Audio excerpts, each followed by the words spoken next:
This is a podcast about both having autism and living with someone who has autism. My mom is Sonya, and I'm Josh, and this is Josh Has Autism. Hey everybody, thanks for stopping by today. Hello. Yeah, we're happy you're here hanging out with us. We hope you're having a good day. Yeah. How you doing, Josh?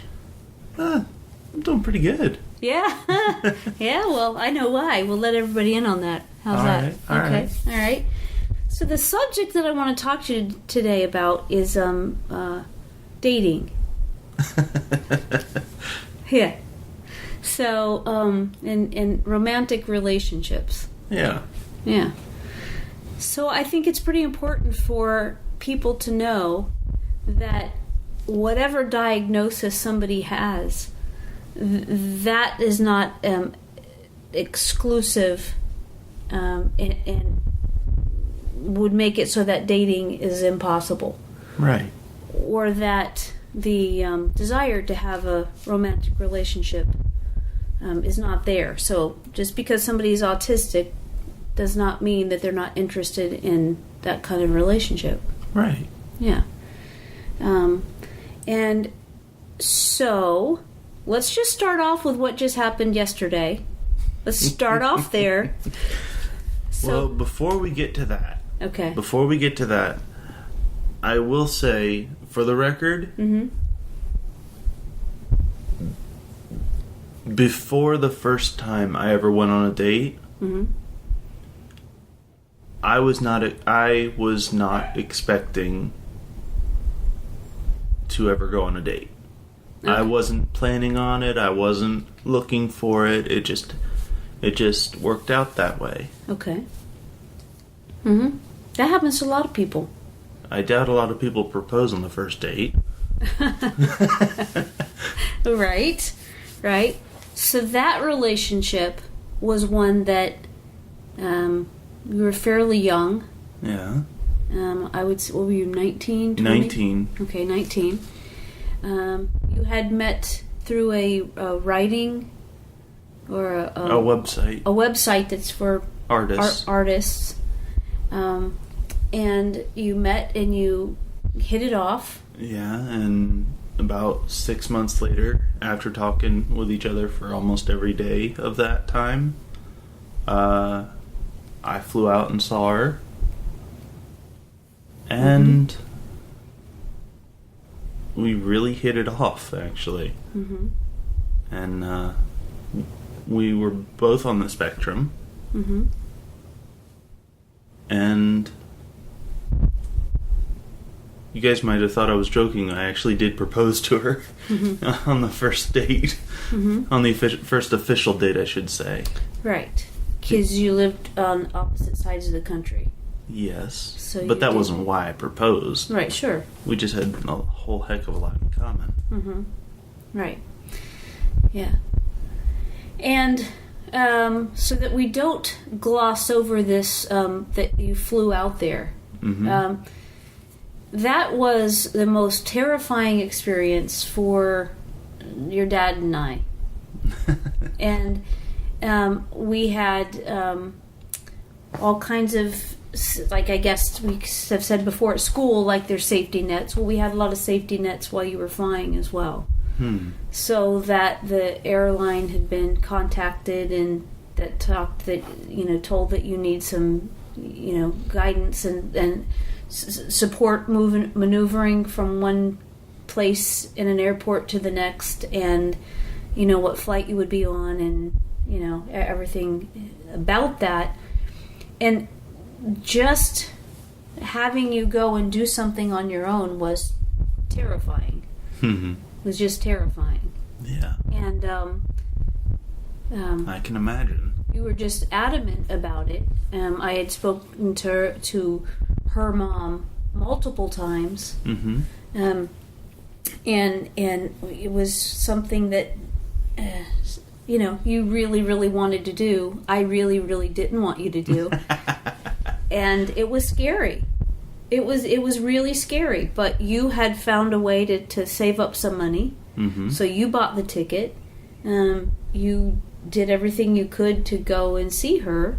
Yeah. And, With that being said, I let you in on all of that, though, right? Yes, sure, Yeah, sure. yeah. We talked about all of it, and when it came time to you wanting to go see her, that's when all of the connections were made, where, I talked to her mom, and we knew exactly where you would go. Yeah.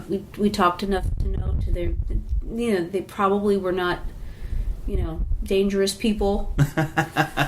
I remember that was one of your biggest fears. Well, right. Because you didn't know these people. I didn't know them, and I was really uncomfortable about the whole thing.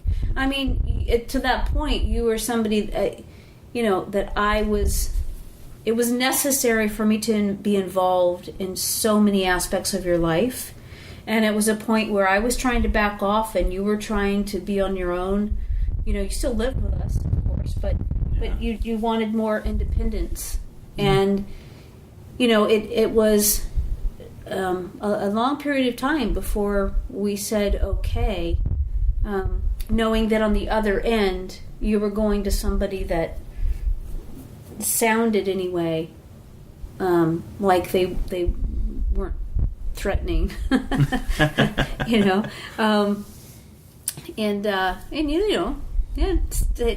I take things a little bit too far, but there was a lot of research done on that family you were going to. A lot of information we gained to make sure that you'd be okay.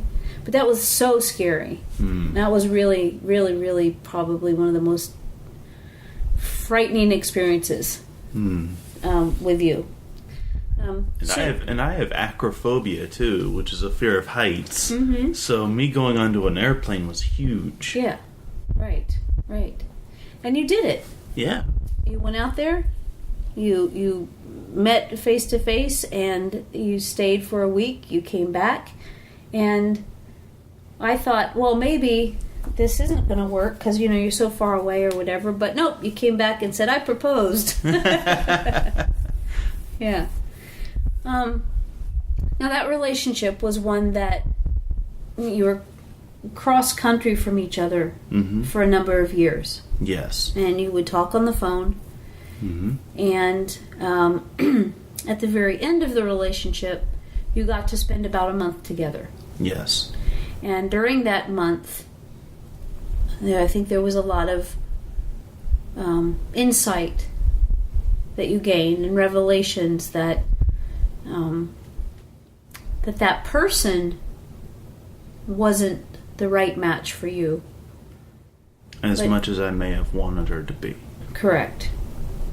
Yeah. And that she is autistic as well, with quite a few other diagnoses. Exactly. And it was a very difficult time in your life to realize that something that you thought was a certain way, then to realize that it wasn't, and that relationship that wasn't going to last. I know that was really hard for you, and it was hard to get over. It took me a couple of years to get over it. Mm-hmm. Right. So some people might think that a person that has a diagnosis of autism, maybe they don't want to have relationships. Because like we've talked about before, is that you really enjoy time alone. Reading is your most favorite thing. You've really worked to have relationships. Yeah. So you have friendships. And so it's not really a surprise that you would want to have, a relationship with somebody that's, more than just a friendship. Yeah. That makes sense to me. I think that because I have heard before from other people that are kind of surprised that you were dating somebody. Yeah. And I always thought that I was surprised that they were surprised. Because regardless of the way that you interact, that's just not, it doesn't exclude this type of relationship. I don't think that I made that very clear just now. So what I'm trying to say is that you might need your own space. You might do things in your own time. You might do things maybe different than society's dictates. Yeah, that's a good way to put it. It doesn't mean it's wrong, though. Mm-hmm. And it certainly doesn't mean that you don't, have the capacity right. to have that kind of relationship. Right. Right. Is there that relationship that you had was one that was long distance? Yes. Now, right. So it doesn't matter what a diagnosis is. Long distance relationships are hard. Yeah. Yeah. And I remember trying to tell you that was hard. That you don't really know somebody if you don't live with them and don't spend an amount of time with them. You don't really know what they're like. Yeah. Truly what they're like. And when you have a mindset, and that in this particular case, that you ask her to marry you, it seemed like you had that in your head. You had that mentality. You have done this. You asked this question. This is a commitment. And I felt like for a while before it ended, you realized that it wasn't what you thought it was. But you stuck with it. And I think that, if anything, this is where I saw that the traits of who you are stood out, because you had made a commitment and you were sticking to it. Mm-hmm. And you couldn't see another way out. You couldn't see it any other way. Well, at the time, I also didn't want another way out, because I didn't really want out of it. Because I was happy,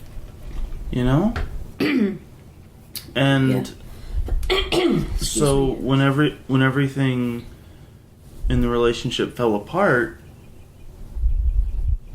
I was devastated. Mm-hmm. And like I said, it took me several years to recover from that. Right. And I mean, during that time of recovery, shortly after we broke up, we ended up moving down here to Florida. Mm-hmm. And so it's definitely been a different environment. Yeah, for sure. No snow. No snow, right. And they got smacked with snow. Oh my gosh. This season. Yeah, it was rough.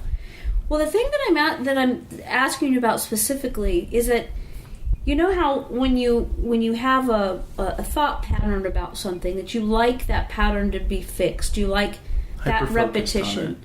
Huh? I'm hyper-focused on it. Exactly. So that's what I'm saying about in the relationship, that I saw that part of who you are. But instead of the other things that are in your life that are affected by that, it was the relationship. How you couldn't see a different way. Because this is what it's been. Right. This is what it's been, this is what I said, and this is what has to be. So no matter, there was no conversation that was effective to help you through that, because like you're saying, it took you a number of years, because there was a pattern here, this pattern that had been set in place, and then all of a sudden that's gone. Yeah. And you needed that recovery time. Yeah. It was very, very difficult. Which, now that leads back to what we initially started talking about. Yeah. Which is the date that's not a date that's a date. Yeah. The date that's not a date on a date. Okay. Yeah. Okay. I met someone in an online autism group, and that was facilitated by CARD. Yes. Which is the Center for Autism and Related Disabilities. Yeah. They're out of Tallahassee. Yes. But you work with Dr. Ogilvie here, Chrissy, who's been on the podcast before. Yes. And she works. She's one of the main people in CARD here in Pensacola. Right. Mm-hmm. And this young woman was a part of this group, and that I was a part of. And it was like a Wednesday night, every Wednesday night for like 8 weeks. Yeah. Right. And it was about the facilitator was helping. So everybody on the call was on the spectrum. Yeah, it was like Skype. Yeah. So it was on the autism spectrum, and then you had the facilitators. And what they were doing was this whole program that you went through was about relationships. Yes, and more specifically, how to go on a first date. Which I find hilarious. Yeah. But so we after the 8 weeks or however long it was, all of us got together in person here in Pensacola, went to Golden Corral, had a good meal. Good. Mm-hmm. Hopefully no one got sick. Hope not. And I met this young woman face to face. Mm-hmm. No, you know what? It was the banking thing I first met her at. Right, because you went to another thing that was sponsored by Card. Yes. That was all about finances. Yes. It was about how to bank, how to handle money, what to do, and... Yeah. Yeah. And... So she was there. Yes, and we traded phone numbers there. And... Then we went to the... I had called her and said, "Hey, would you like to do something?" She's like, "Yeah, what do you want to do? Want to go to the movies or something?" Mm-hmm. Sure. Mm-hmm. And so we made plans.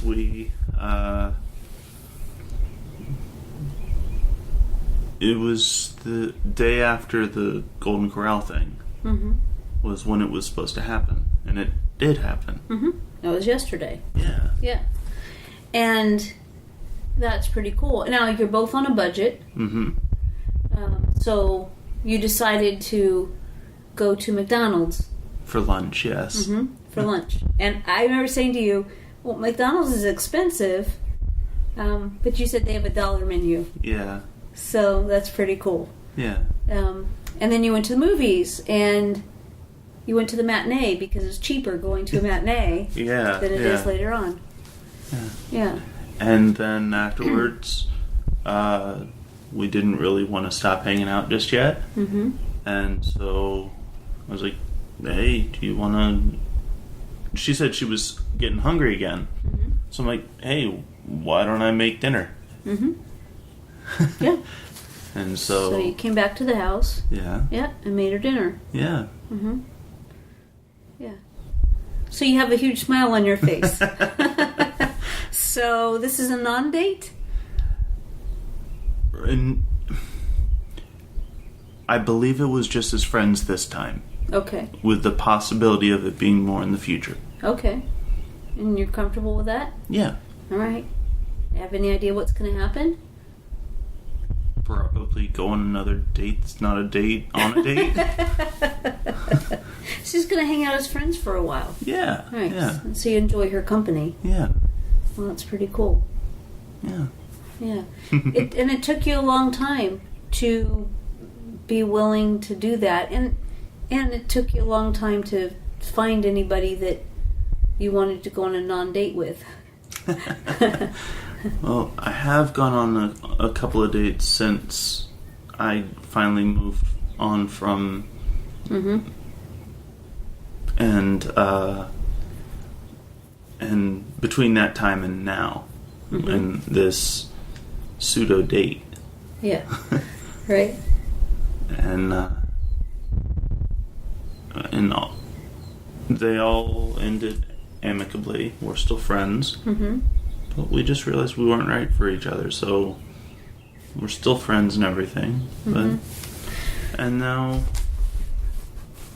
with this young woman, I'm happy just being her friend right now. Okay, cool.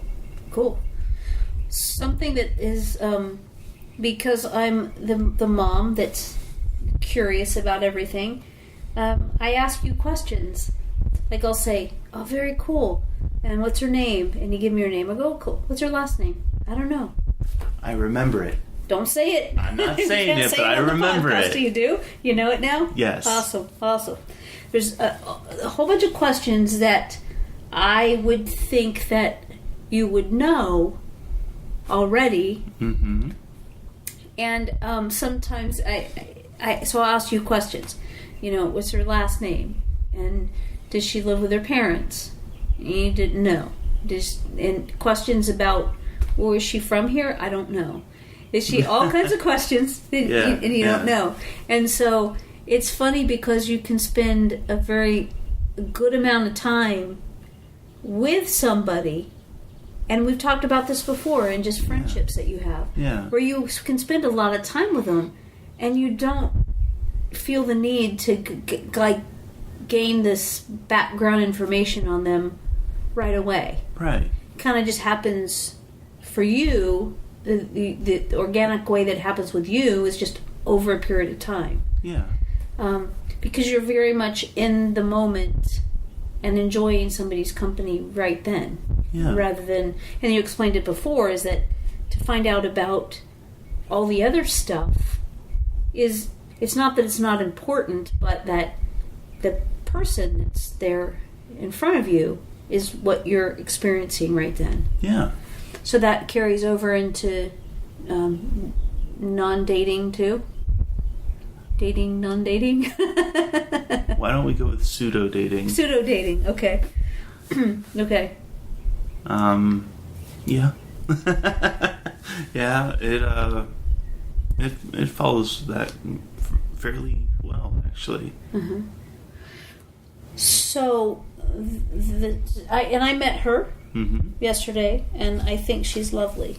Her energy is amazing, and she's just a very nice person. Yeah. And the extremely blue eyes. Very pretty.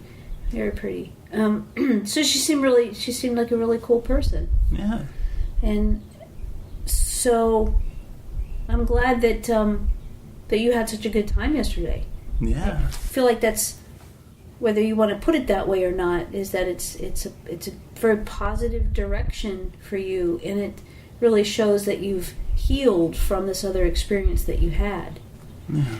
And that experience, you're older now, and you started that relationship, that initial one, 10 years ago. Yeah. And it lasted for 5 years? 5.5. Okay. And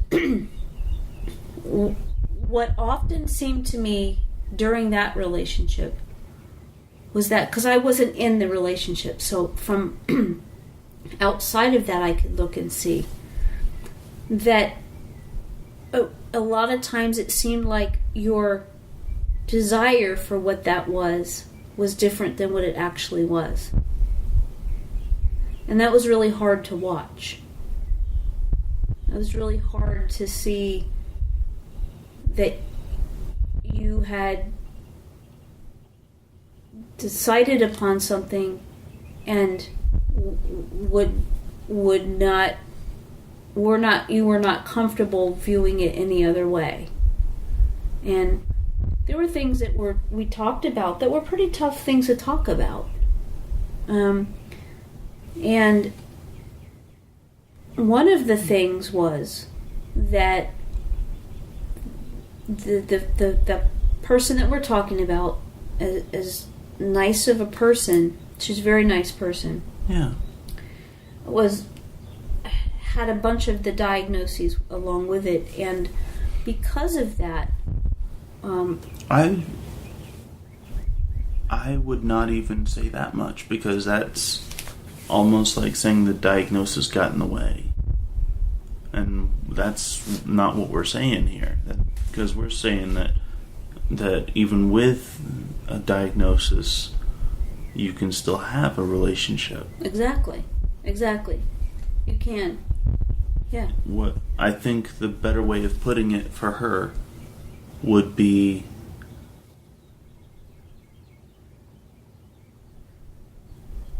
she was not ready for a relationship yet where she could contribute fully. Okay. Perfect way to put it. All right. Yes. Did she want to be in the relationship? Yes. Mm-hmm. But she could not fully contribute at that time. Mm-hmm. All right. I think that's the perfect way to put it. Yep. I agree completely. And so that's something that you really worked through, just like we talk about all the time, like all those years of therapy, right? and like I say, like I think that was the universe's way of getting me to therapy, because I had to take you to therapy. Yeah. And I've sometimes joked saying I've seen enough therapists do their job for them. Exactly. Yeah. Right. But the point is that everything has been an effort.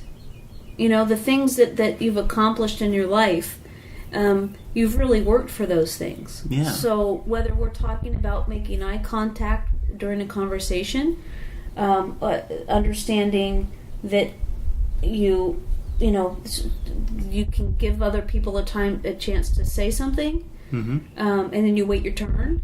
Anywhere from that then to growing into a person that is ready for a pseudo date. That went very well. Yeah. Mm-hmm. Yeah. So it's something that you worked for. It didn't just happen. Right. Yeah. And I think that's always important to remember, that this is an effort that you made in order to get here. And it was tough.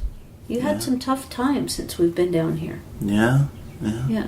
And, turned it around. You've gone to school and now you're...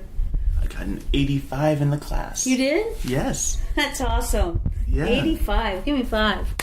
Way to go. Yeah, that was my final grade. That's awesome. Yeah. That's really cool. Are you going to take a summer class now, or are you going to wait till the fall? I think I'm going to wait until the fall. Okay. That sounds reasonable.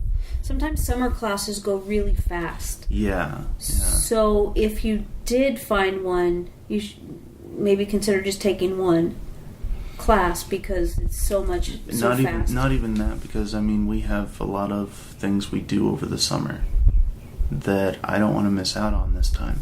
Okay. Who is we? The family. The family, okay. Yeah. So you're not talking about card or... No. Okay. Like a family reunion and things like that. Okay, all right. Are you going to be a counselor at the camp this summer? I need to sign up for it, but yes. You want to? Yeah. Okay. I remember the first time that you helped to be a camp counselor for the little younger... Autism Pensacola, yeah. Yes.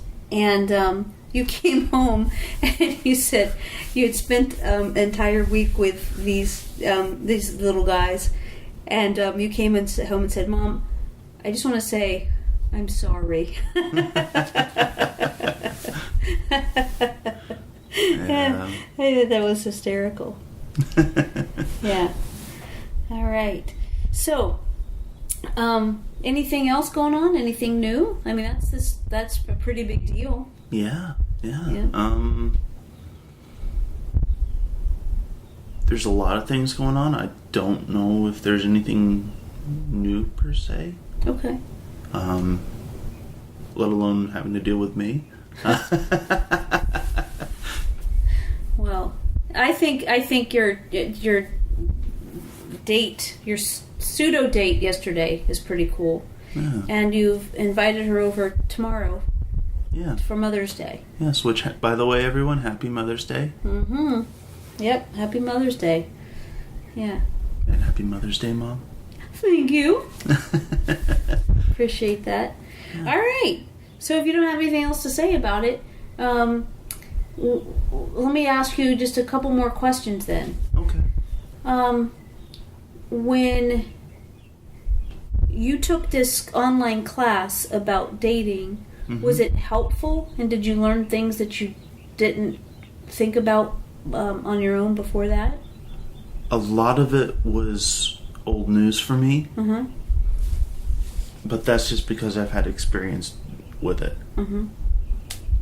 Either that or it's some common sense kind of stuff.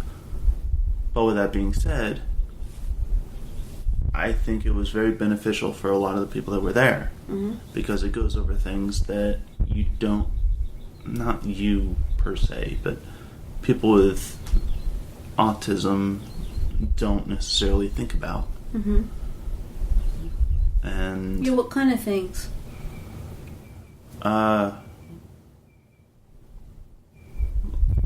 Stalkerish kind of things don't do. Okay. So it's that again. It's the nuances of behavior that's considered acceptable. Yeah, the nuances of courting. Okay, right, exactly. Although it was never called that. Right. Yeah. Well, one thing that I noticed with you with friends and relationships is that you can go a long period where you don't call somebody. Yeah. And you're okay with that. Sometimes. Do you think dating and going a period of time without calling is like that works out? Is that, because I guess what I'm saying is that if that's who you are, why would that change just because you would be dating someone? Because I want for it to work. Whenever it's dating and with friends, I know that they'll understand that I can't always talk. Mm-hmm. So when you're in a relationship that's more than friends, is it come natural, or is it something that you're always kind of going down the list of things, just like we talked about before, like making eye contact? That's something that you've learned to do. Is calling somebody and communicating more often, is that something that is sometimes a struggle, or does it seem to work?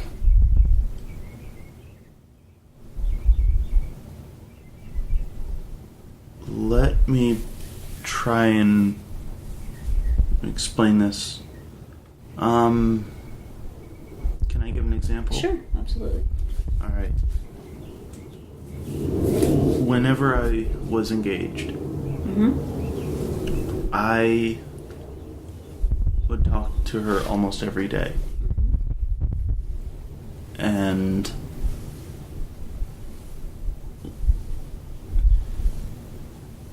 towards the end there, it ended up being where it would be maybe once a week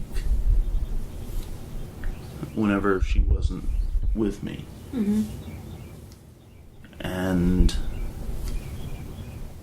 it was difficult for me because I'm fairly affectionate, especially for someone with autism. Mm-hmm. And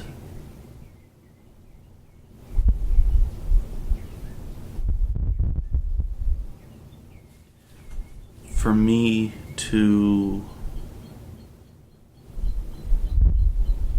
not be able to contact her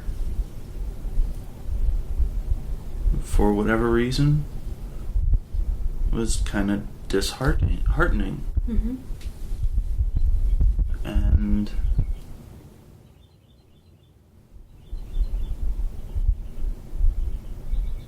I was putting more effort into the relationship to keep it going, and so I would, like I said, I put more effort into the relationship, which meant talking to them more often, just idly chatting, just spending time with them. And yes, you can do that with friends, but it's a bit different whenever it's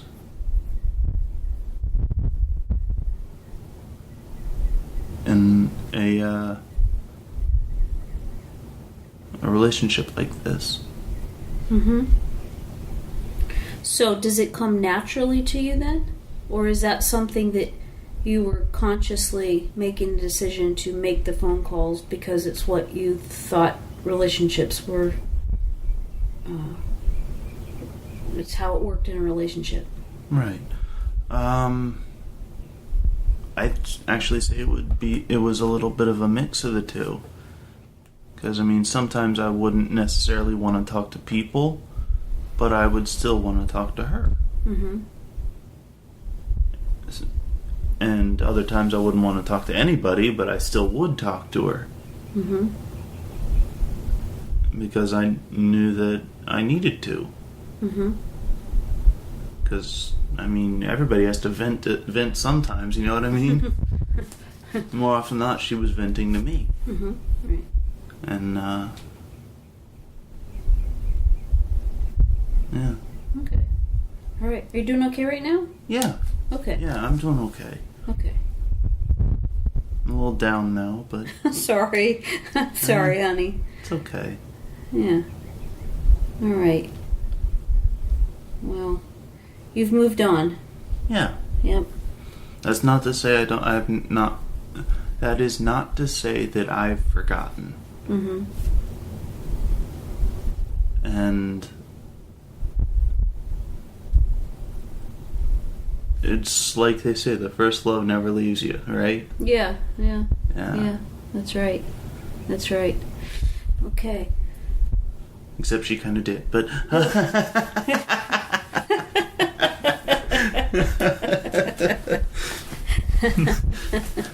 Yeah. You're right.